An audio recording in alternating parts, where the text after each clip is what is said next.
మాటలు రావు కదా, ఆటలు ఎందుకని తోటివారు హేళన చేసినా వెనక్కి తగ్గలేదు. వినిపించదుగా పోటీలవి అవసరమా అన్నా నిరుత్సాహపడలేదు. ఆర్థిక సమస్యలు చుట్టుముట్టిన ఆత్మవిశ్వాసమే ఆయుధంగా మలుచుకొని ముందుకెళ్ళింది. ఓవైపు చదువుకుంటూనే మరోవైపు క్రికెట్లో రాణిస్తుంది దివ్యాంగ క్రీడాకారిణి రోహిణి. ఆమె ప్రయాణం ఎలా సాగుతుందో వివరంగా తెలుసుకుందాం.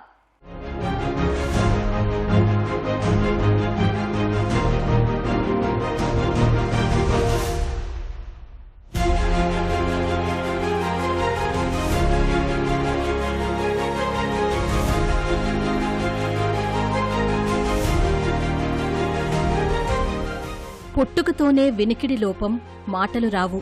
మరోవైపు ఆర్థిక ఇబ్బందులు. వాటన్నింటినీ బ్యాట్తో బౌండరీ అవతలికి పంపేస్తోంది యువతి. ఇంటర్ నుంచే క్రికెట్పై మక్కువ పెంచుకున్న ఈ యువతి శిక్షణ తీసుకుంది. అనతి కాలంలోనే ఆంధ్రప్రదేశ్ మహిళా జట్టులో కీలక ప్లేయర్గా ఎదిగింది. 2024 చండీగఢ్లో జట్టును సెమీస్కు చేర్చడంలో కీలక పాత్ర పోషించింది. 2025లో ముంబై, లక్నవూలో జరిగిన జాతీయస్థాయి పోటీల్లో ప్రతిభ కనబరిచింది. ఇటీవల హర్యానాలో జరిగిన పోటీల్లో ఛాంపియన్స్గా నిలిచింది.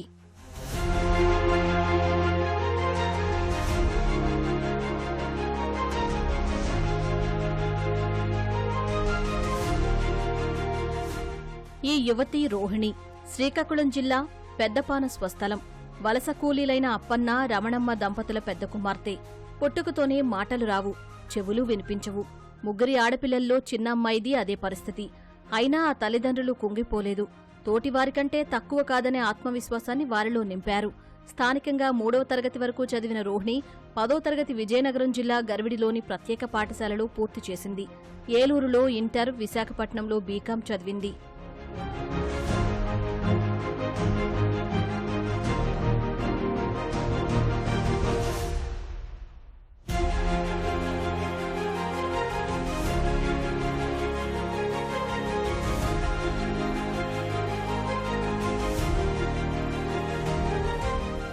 కుటుంబ పోషణ కోసం చెన్నైకి వలస వెళ్లారు రోహిణి తల్లిదండ్రులు.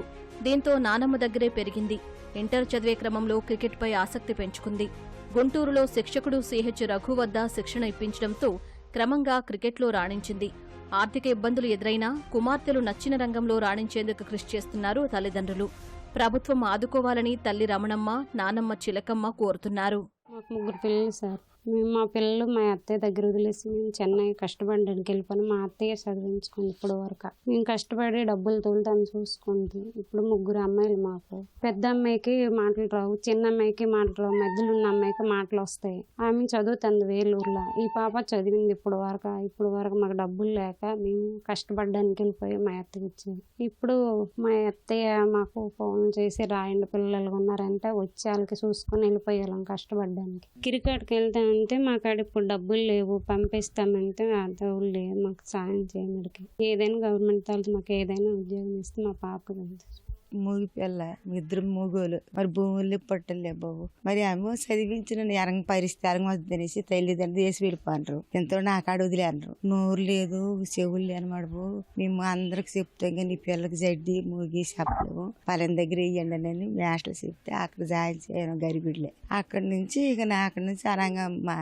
గుంటూరు, ఏలూరులో అలాగా తల్లిదండ్రులు తిప్పినారు అయ్యా. మరి కడుపు మంటకు కోడి బాధలు. చిన్నపిల్లలకు వదిలేసి వెళ్ళిపోతే నేను చదివించినాను. ఈ పొద్దు హరబా ఇది అయ్యింది. మరి దూరబారం వెళ్తామంటే డబ్బులు లేవు. మరి 3 పిల్లలకి పెంచాలంటే బాధ కదయ్యా. మరి తెలియదు ఏంటన్నది. ప్రభుత్వము ఆదుకుందనే అనుకుంటాను అయ్యా.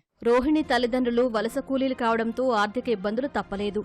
కుటుంబానికి అండగా నిలవాలనే ఆకాంక్షతో డిగ్రీ చదువుతూనే పార్ట్ టైం జాబులు చేసేది రోహిణి. క్రికెట్లో రాణించినా స్పాన్సర్ చేయడానికి ఎవరూ ముందుకు రాలేదు. సహాయం కోసం సొంతూరికి వచ్చిన రోహిణిని మాజీ సర్పంచ్, గ్రామస్తులు ఆర్థికంగా ఆదుకున్నారు. అనంతరం పాల్గొన్న ప్రతి మ్యాచ్లోనూ పతకాలు సాధించింది. గ్రామంలో ఉన్న కుర్రోళ్ళందరికీ చెప్పి మనం అందరం స్పాన్సర్ చేస్తే తను చక్కగా రాణించగలదని భావించి అందరం కూడాను డబ్బులు కొంచెం వేసుకొని తనకి పంపించడం జరిగిందండి. చండీగఢ్లో ఫస్ట్ మ్యాచ్ ఆడిందండి. మేము పంపించిన తర్వాత అప్పుడు ఓడిపోయారండి. కానీ ఆ తర్వాత తను నిరుత్సాహపడకుండా తను క్రికెట్లో మెలకువలు ఇంకా నేర్చుకుంటూ T10 టీంకి మన ఆంధ్రప్రదేశ్ తరఫున ఆడడం జరిగింది. ఇటీవల కాలంలో హర్యానాలో జరిగిన మ్యాచ్లో మన ఆంధ్రప్రదేశ్ తరఫున విజేతగా నిలిచారండి వాళ్ళు. కానీ కుటుంబ నేపథ్యాన్ని దగ్గరికి వస్తే గనక వాళ్ళ అమ్మ నాన్న ఇద్దరు కూడాను చదువులేని వాళ్ళు, రైతు కూలీలు, వలస వెళ్ళి బతుకుతున్నారండి. సో ఆ అమ్మ నాన్నకి ఆర్థికంగా ఇబ్బందులు ఉండటం వలన తన పెన్షన్ కోసం ప్రతిసారి ఇంటికి రావాల్సిన పరిస్థితి ఉందండి. తను చిన్న చిన్న ఉద్యోగాలు చేస్తూ ఫస్ట్ ప్రథమంగా వైజాగ్లో ఒక ఉద్యోగం చేసేది.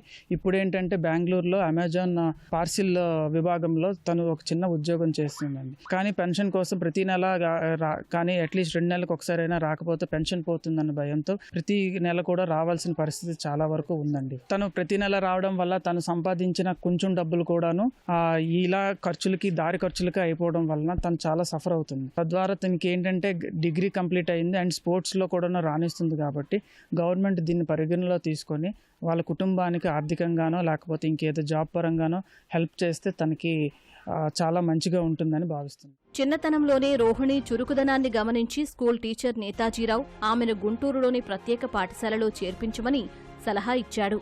అలా డిగ్రీ చదువుతూనే జాతీయ స్థాయి క్రికెట్లోనూ ప్రతిభ చూపింది. ఒక డెఫ్ అండ్ డమ్ స్టూడెంట్ ఉండేది నా దగ్గర, 3rd క్లాస్ వరకు చదువుతున్నప్పుడు నేను చెప్పానంటే వాళ్ళ పేరెంట్స్ పిలిచి, అమ్మ ఈ అమ్మాయి చాలా చురుకైంది, మా దగ్గర ఉంటే అందరితో పిల్లలతో పాటు బాగా నేర్చుకోలేదు, మీరు deaf and డమ్కి separate school Garividi లాంటి ప్లేస్లో ఉంటుంది, అక్కడ తీసుకెళ్ళి జాయిన్ చేయమని చెప్పి నేను సజెస్ట్ చేశానండి. దాంతో వాళ్ళ పేరెంట్స్ వలస కూలీలు చాలా పేదవాళ్ళు అయినప్పటికీ కూడా పిల్లల్ని ఎలాగైనా సరే రాణించేటట్లుగా చదివించాలనే కోరికతో ఆ స్కూల్లో జాయిన్ చేశారు. చేయడం వల్ల అమ్మాయి ఆ స్కూల్ నుంచి డిగ్రీ వరకు చక్కగా చదువుకొని డిగ్రీ పాస్ అయ్యి ఈరోజు ఒక బెంగళూరు లాంటి సిటీలో ఒక ఉద్యోగం చేసుకుంటా ఉంది. దాంతోపాటు క్రికెట్ నేషనల్ లెవెల్లో కూడా మన హర్యానాలో ఆడి కప్పు గెలుచుకుని వచ్చిందండి.